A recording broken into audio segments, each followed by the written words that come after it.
Hubo un tiempo en que estaba yo encargado de una tertulia radiofónica. Andaba buscando a ver con quién podía confeccionarla, a quién invitaba, como con tertulios fijos. Pensé, hay que meter a alguien perfectamente identificable con el concepto clásico de valencianismo. Y me dieron su nombre, Joan Ignasi Culla. Pero me advirtieron, cuidado que es droga dura. Políticamente incorrecto. Droga dura, me dijeron. ¿Usted se siente así? No, yo me siento políticamente incorrecto. Y además lo llevo muy a gala. Muy a gala por una sencilla razón. Es decir, porque yo por encima de todo defiendo mi ideal. Mi ideal es el valencianismo. Y entonces, guste más o guste menos, yo lo defiendo indistintamente. No se trata de caer bien, porque caer bien al final que es mal.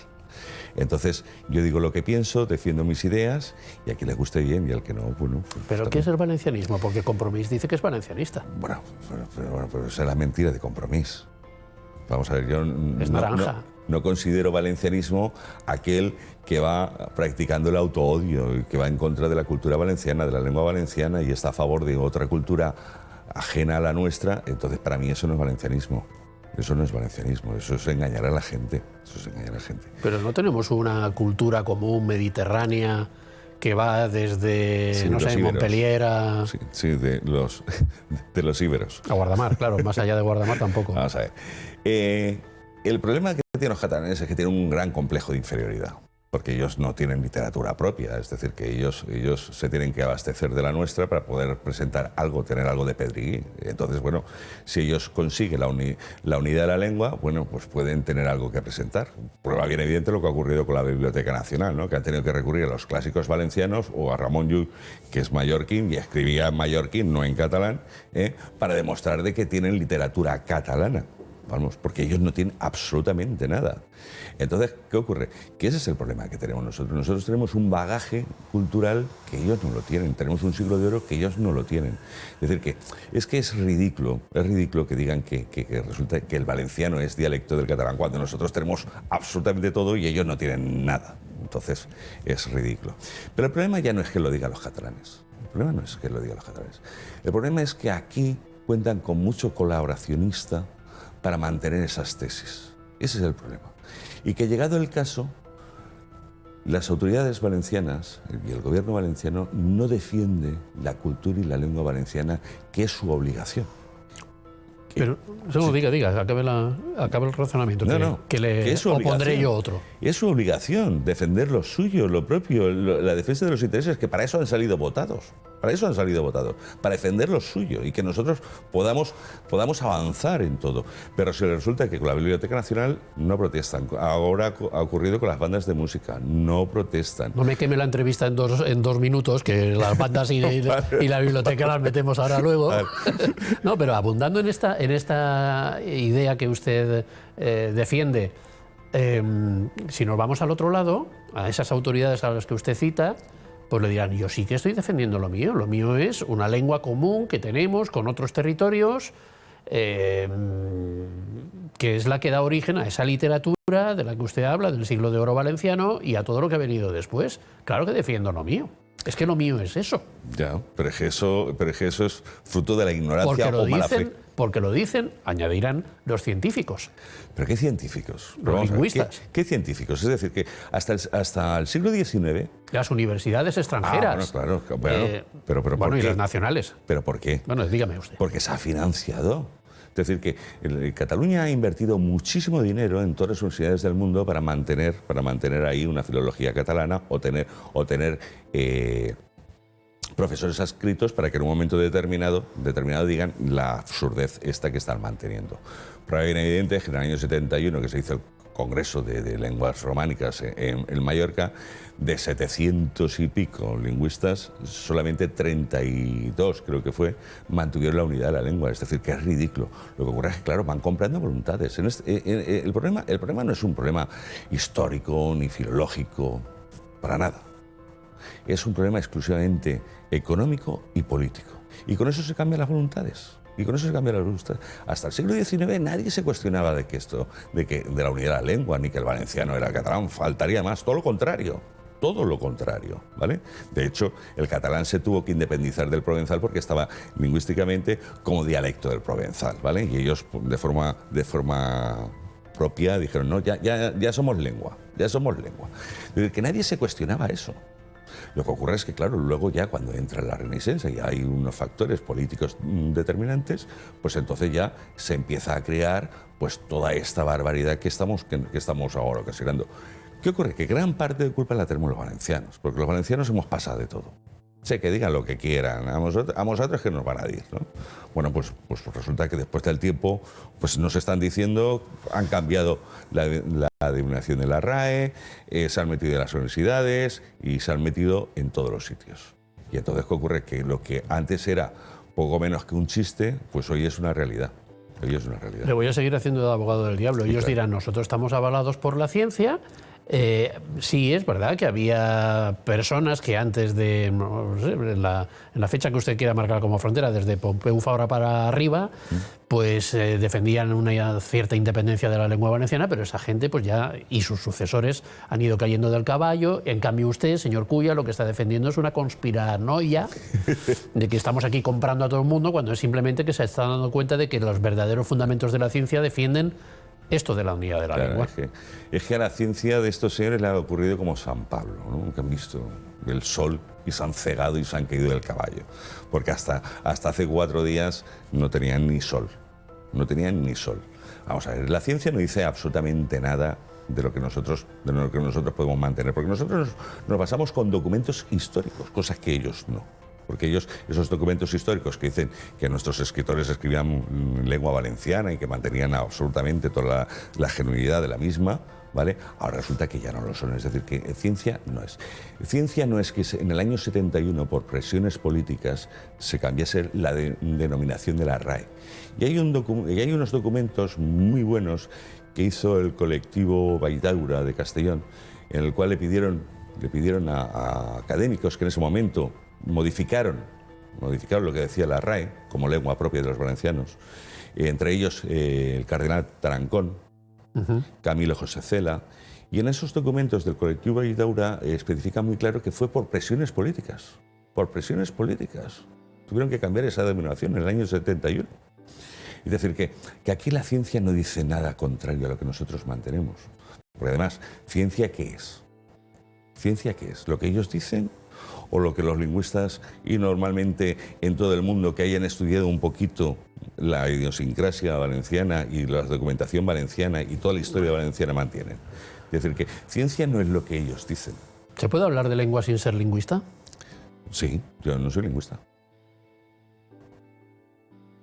Llevo 40 años metido. Pues se lo tirarán en cara, ¿no? Sí, Le dirán, claro. usted no es lingüista, usted no hable de esto. Claro, pero ¿por qué no? No, Pompeu Fabra tampoco era lingüista, ¿no? Claro, era químico. Y hizo la gramática y la normativa. Es decir, que vamos a ver. Pero eso sí, bebió en las fuentes de Sabino Arana. Sabino Arana, el padre del nacionalismo vasco. De ahí las TJ, TX y tal. Claro. Ya. Al final los idiomas, aunque tengan una base histórica, se remodelan artificialmente, esto que está usted diciendo. El vasco, yo cuando estudiaba de pequeñito en bachillerato decían, el vascuence tiene 7, creo que eran 7 variedades y que en ocasiones son tan diferentes que los que hablan una no se entienden con los que hablan la otra. Sin embargo, eso ha cambiado.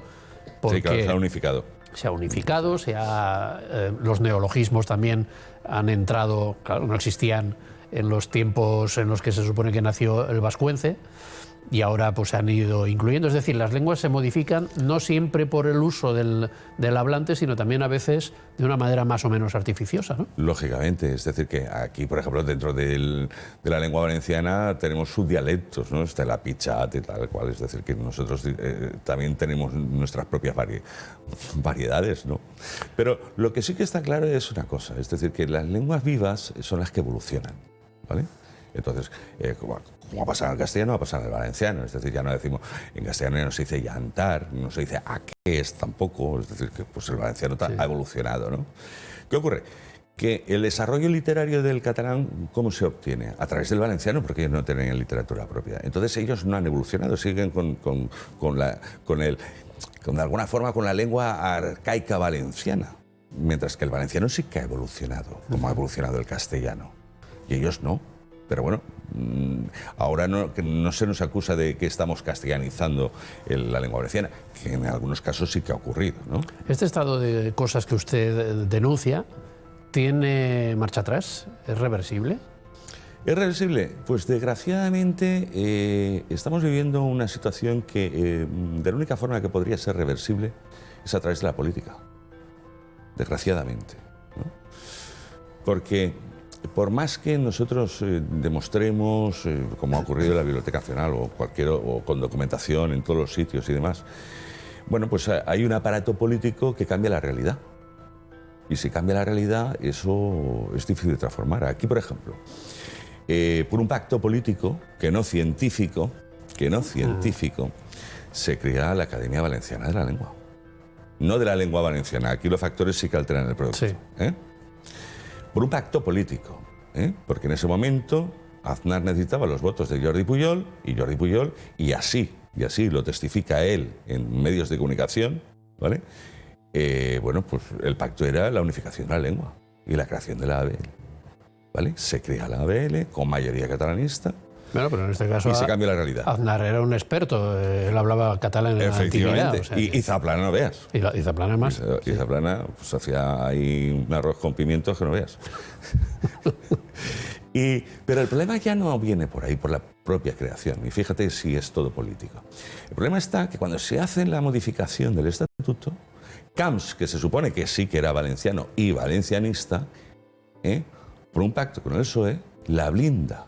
Y entonces hoy, cambiar esa realidad, estos que se están burlando del propio estatuto valenciano, de la propia fundación, de la propia academia, ¿vale?, están blindadas con 3/5.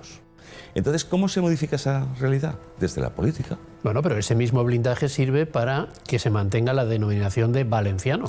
Sí, pero vamos a ver, en el estatuto. Si tú creas un ente para defender esa denominación y esa lengua, y resulta que ese ente va en contra de la propia lengua, del propio estatuto y de la propia ley de fundación de la propia academia, ¿qué pinta la academia? Vale, pues como me lo está usted poniendo negrísimo, entonces le tengo que preguntar, ¿y por qué se empeña usted en algo que va a ser al final imposible de realizar? Pues yo creo que por una sencilla razón, porque el día de mañana, cuando nuestros hijos o nuestros nietos estudien toda esta aniquilación cultural y lingüística que estamos padeciendo, que no vean que este pueblo pasó de todo, ¿no? y que se dejó llevar. Entonces, que vean que hubo una reacción que intentó por lo menos luchar por lo suyo, ¿vale? Y por aquello de que es ser y sentirse orgulloso de ser valencianos. Cosa que hoy nos están obligando a no serlo.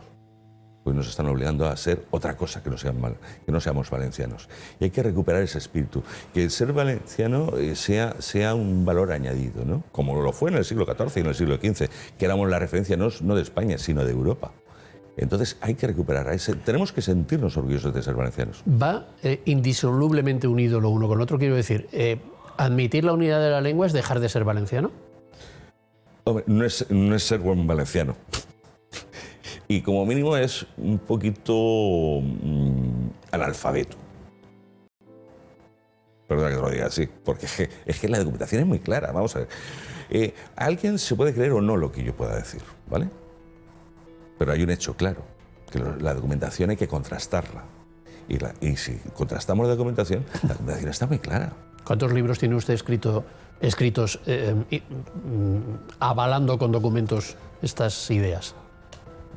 Bueno, unos cuantos, ¿no? Solamente de temática valenciana yo tengo como 1.200, 1.300 libros. ¿Libros? ¿1.200 escritos? No, no, mi biblioteca. No, escritos 2. ¡Qué susto! Escritos 2, la cronología histórica de la lengua valenciana y el último que además usted estuvo en la presentación. Sí, señor. Valencia Desperta, que es un compendio, es una recopilación de artículos publicados en distintos medios de comunicación, aunque con base en las provincias. Y bueno, que recoge 130 artículos y en el cual, bueno, pues se demuestra el tema de la lengua, el tema de la política, el tema del valencianismo, el tema de la señera, que también nos han dicho que fue un invento poco menos que del franquismo. Bueno, es que hay una incongruencia total y absoluta. Entonces tenemos que salir, por lo que estamos comentando, tenemos que salir a la palestra para decir que esto no es cierto. Pero yo le veo a usted muy solo. A ver, Voy a matizar para que lo sepan también nuestros televidentes. A la hora de la verdad, lo que dice el señor Culla se retuitea un montón de veces, tienen un eco en las redes sociales impresionante. Pero a la hora de salir a la palestra, en los medios, defendiendo estas ideas, le veo a usted, no diré Quijote, porque en este caso sería más bien mi padre tirant, decía que era el Quijote. será más bien un tirant, ¿no? más que un Quixote, pero no le veo yo muy acompañado. No, porque es que de forma inducida, a este pueblo nos han aletargado. Excepto en las redes. ¿Cómo explicamos esta diferencia? Bueno, pues ahora, porque ha surgido las redes, que es el mayor enemigo que tiene en este momento el catalanismo. El mayor enemigo que tiene el catalanismo actualmente son las redes. Porque claro, antes decían lo que querían, publicaban en los libros lo que querían, incluso en los libros de texto de los críos, y nadie podíamos decir nada, salvo a nivel oral, ¿no? a nivel personal. Pero hoy con las redes podemos decir, no, lo que usted dice es mentira, el Tirant lo Blanc no es catalán, no está escrito en catalán, porque fíjese, el documento original dice esto, esto y esto y esto. La señora no es de Franco porque están los portolans desde 1395 o 1410. Es decir, que hoy podemos presentar una documentación que antes muy difícilmente podíamos llegar al público en general. Lo que sí que tenemos es que, lo que yo siempre digo, ¿no? Que el valencianos tenemos que despertar de este letargo. Tenemos que despertar. Tenemos que decir basta ya. Y recuperar ese orgullo que hemos perdido o que nos están obligando a perder. De ser Pero no hay una vehiculación, si vale el palabra, política. Usted decía antes que la única solución para revertir este estado de cosas tendría que venir a través de la política. Yo no veo que sus ideas, algunas de ellas sí, pero no todas sean defendidas por una opción política de éxito. No. Primera, que los que dicen defenderla, los que están actualmente que dicen defenderla, son los que precisamente les han puesto una alfombra roja al catalanismo para que hoy haga las barbaridades que hace. Supongo que se refiere usted al PP. Efectivamente. No por nada, sino porque ya se lo he oído decir otras veces con nombre y apellidos. Claro, no, el PP. Es decir, que el PP es uno de los que más ha engañado al pueblo valenciano con la creación de la BL, pero luego Zaplana entró prácticamente de presidente con la condición de que iba a cambiar el catalanismo en los colegios, y no es que no lo cambió, es que lo potenció y lo subvencionó a través de las consejerías de educación, teniendo mayoría absoluta. Ya, pero ¿y los que están ahora? Y los que están ahora tienen una alfombra roja. El tiempo de Zaplana pasó. Sí, pero los que están ahora tienen una alfombra roja increíble. A ver, ¿quién es más valencianista? ¿Quién lo demuestra? María José Catalá, Enric Morera, Ximo Puig... Para mí ninguno. Vicent Marsà. Para mí ninguno. Porque, vamos... Por citar algunas figuras destacadas. Lo de Ximo Puig está claro, lo de Marsà, imagínate, ¿no? Imagínate, ¿no? Esto solamente puede ocurrir en Valencia. Tener un conseller de educación que se dedique a dogmatizar en un sistema distinto al propio valenciano, esto solamente puede ocurrir en Valencia. Esto no puede ocurrir no en España, en ninguna parte del mundo. Algún día se estudiará. Pero María José Catalá, a mí me parece muy bien que ahora intente ejercer de valencianista. Como siempre dice el PP, que siempre van de valencianistas, pero a la hora de la verdad luego no actúan como valencianistas. Pero María José Catalá, hay que recordar que cuando ella estaba de consejera en educación, subvencionaba Escola Valenciana y subvencionaba el catalanismo, ¿eh? Pues como no fíe usted a María José Catalá parte de sus anhelos, me parece que lo llevamos claro. Pero claro, es que el problema del PP es que tiene... Porque de los que le he citado, la que mejor defiende la idea de valencianismo es ella. Imagínate, ¿no? Del valencianismo que usted defiende, por matizar un poco más. Yo creo que el PP tiene un gran problema, que es que no es valencianista. ¿El PP? El PP. Y no tiene, gente valencianista. Sus votantes sí que son valencianistas. Pero catalanista al PP yo no lo veo tampoco. No, es ambiguo. A mí, en una tertulia, en Petit Comité, Ricardo de la Cierva, que fue el ministro de Cultura y fue el que hizo la ponencia entonces AP, que luego la asumió el PP, en Petit Comité nos dijo, mirar, que por eso dimitió, la cultura para el PP es el arma para negociar. No le importa la cultura. Pero eso... Nos lo dijo Ricardo de la Cierva. ¿Cuántos años hace de eso? Pues eso te estoy hablando... ¿30, 40? Pues eso fue en el segundo Congreso de la Lengua Valenciana, pues hará 30 años, seguro, 20 y tantos, 30 años. ¿Y las cosas cree usted que siguen siendo así dentro de ese partido? Totalmente, totalmente. ¿Por qué no ha actuado el PP, estando en el gobierno, en contra de lo que estaba ocurriendo en Cataluña, con toda la discriminación lingüística que había en Cataluña? Cuando la potestad la tenía el gobierno, él podía haber actuado. Y no ha actuado. ¿Por qué? Porque no le convenía. Es que, si analizamos, el catalanismo, el nacionalismo catalanista, independentista, se retroalimenta con el centralismo, digamos, españolista. A los dos le viene bien. Pero eso es el sistema electoral español, que necesita siempre de los nacionalismos Uno para se conseguir beneficia mayorías. del otro y le da votos, y el otro se beneficia del otro. Es decir, esto es como el Madrid y el Barça, ¿no? Se dan tal cual, sí, pero entre ellos se reparten el mayor dinero. Oye, qué rabia da cuando va uno al extranjero y va por un mercadillo de esos que tienen camisetas ahí colgadas y te oyen hablar en español y siempre te dice Madrid o Barça. Sí. Oye, pues no, algunos somos de otros equipos. Bueno, yo tengo dos anécdotas. Una que en el 2000... Cuando Valencia era el Valencia, no. El Valencia verdadero, que diría el Sol. No esta cosa que hay ahora, ¿vale? Pues yo me acuerdo que ganó la Liga y tal, y en Londres, ¿cómo se llama? En Piccadilly, Sí. había una tienda de deportes.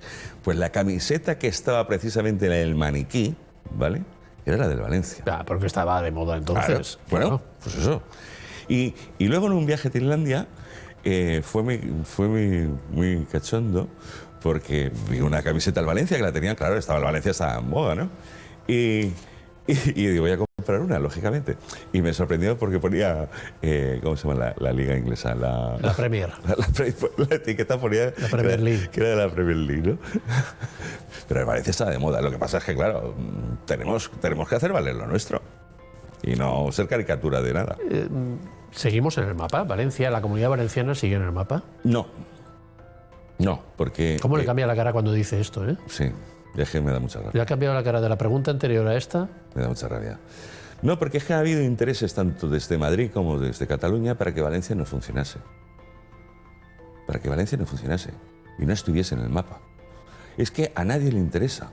Valencia por sí misma podría hacer desequilibrar el panorama español